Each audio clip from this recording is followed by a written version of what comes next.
tragic situations. You know, a lot of us been through traumatic events, tragic situations, and even now find ourselves in positions where we wonder how we end up in this position, where we wonder how we can be interested in many things and actually be talented in some things and still end up in a position that's not relative to what we truly desire in life. And I think a lot of men nowadays, especially in this society, have just realized that the juice ain't worth the squeeze anymore. And it's sad. But I hear this a lot from so many people. You know, people email me, I watch YouTube videos, and it's thousands of people, online talking about this. Hell, it's millions of people. If you look at the big YouTube channels, they're all talking about this burnout. They're all talking about how they feel like when they go to their 9 to 5s or when they go to school, they feel, at the end of the day, they feel drained. They feel exhausted mentally, physically, spiritually. And they feel like there's something siphoning their energy away. And they just can't put their finger on it. But they notice that they're always in events and situations which, you know, have negative connotations. And it seems like it's being guided like that. It seems like something is purposely putting us in certain events to try to get a certain energy from us. And the more negative the experience, the more energy, the more powerful and potent the energy that they receive is. You know, these demons, these devils, these evil beings are just sick and twisted. And it's part of the reason why the world is the way it is now. You know, they say we wrestle not with flesh and blood, but the powers and principalities in the high places and the authorities. Now, who are these authorities and these principalities in these high places? And how come they're in these high places? And how did they get to these high places? And does that mean they run the government? Does that mean they run, all sorts of systems of oppression and, you know, authoritarian and dystopian, factors, because that's what the future is headed if you look at it closely and concisely.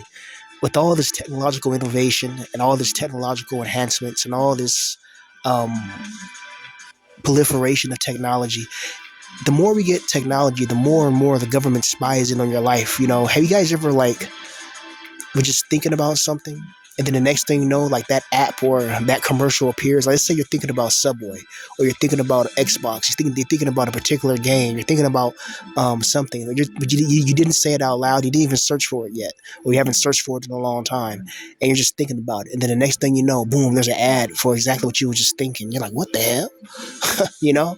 So do they have some mind reading technology as well? It's crazy, you know. And I know the algorithm is just so mysterious, you know. They talk about the algorithm, they talk about these synthetic systems of oppression, because that's what it is, because the algorithm has no soul. So when they ban your channel, if they don't like what you're talking about, they just boom, they ban you.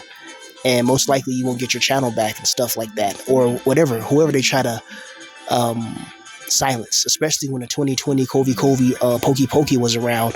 You make a video about that, exposing the truth on that, then the next thing you know, you get your channel banned, and worse. You know, it's just ridiculous. You know, the truth should never be silenced. You know, point blank, period. And we live in a society that's built on lies and deception. There's a lot of people that wear masks in real life, you know, like they try to act like they're cool, but behind closed doors they're doing like all type of sneaky assassin type shit, you know, poisoning your food, you know, sending arrows through the night, sending assassins through the wind to climb the castle walls, you know what I mean? It's just crazy.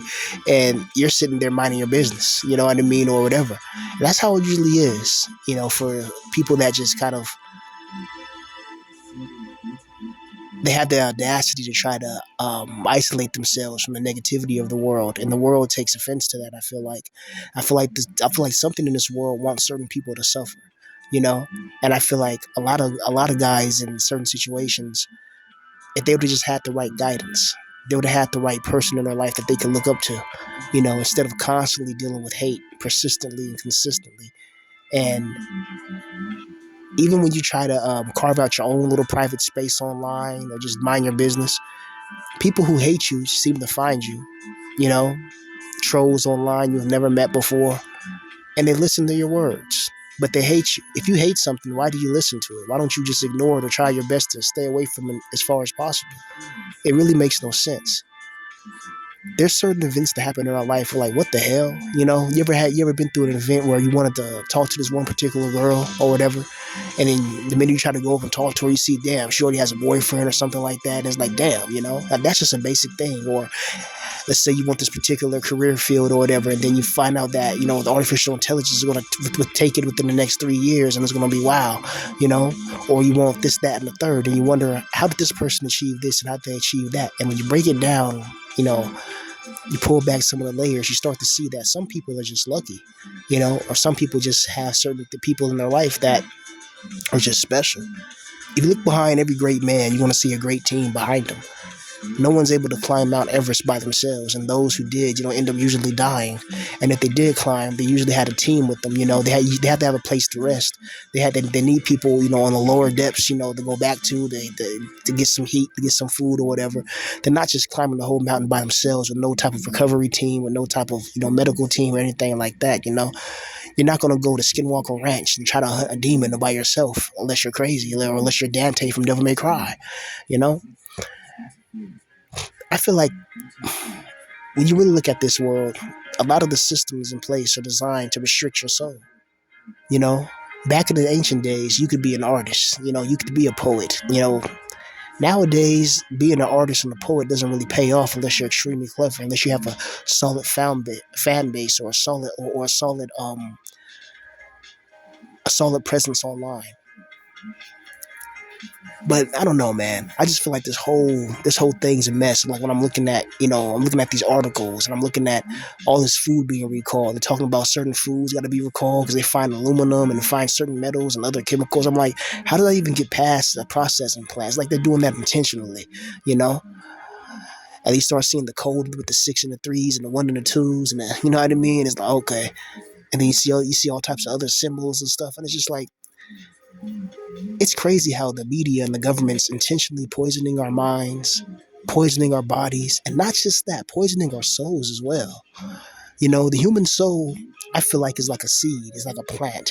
And whatever you nurture it with, whatever you surround it with, that's what it's going to spill out. You know, if you take a watermelon and you try to grow it and you just put poison on it, it's not going to grow. You know, but if you take a watermelon and you grow it with the right good clean water and all that's going to grow, and you're going to have nice watermelons or whatever it is, you know, whatever plant, whatever you're growing, you know, whatever, you know.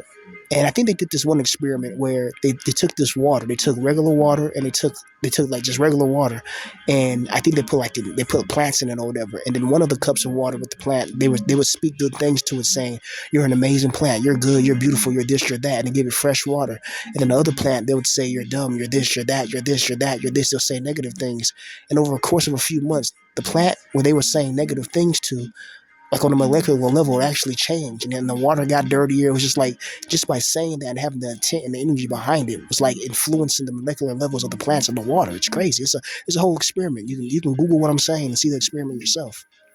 You know, so that's crazy. The power of the words, the power of speech. You know, I guess I learned. You know, because it's like, I never thought that I'll get big on YouTube. I never thought that YouTube would actually be a viable career path or option or nothing like that. It's not, because I'm just talking and ranting, but you know what I mean. When you see like big, I've talked to bigger YouTubers, you know, than me. I'm talking about YouTubers that have 100K plus. I'm not gonna say their names, but I'm talking about recently, like within the last 3 days or whatever, like through email, and they telling me, they watch my videos and tell me to keep going, you know. And when you have people like that, over 100,000 subscribers, that email you and talk to you. I mean, I can tell you guys through this throughout my channel.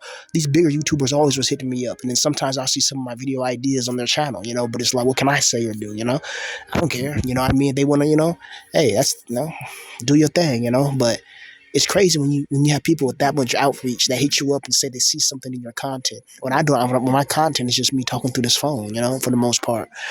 You know, I don't do no fancy editing and all that because I don't really have the software. Once I get better software and equipment, of course, I'll make way better videos, you know. But I'm just doing the best I can in the situation that I'm in, you know.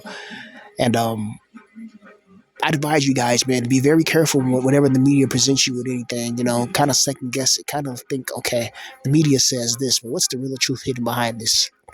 Yeah, you know, whenever they present something before, you got to think, how does this benefit them? You know, because that's that, you know, point blank.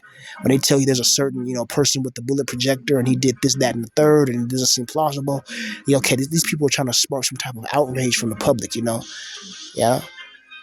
But yeah, man, you guys take care, man. You guys, try to enjoy your weekend, man, and stay strong. Peace.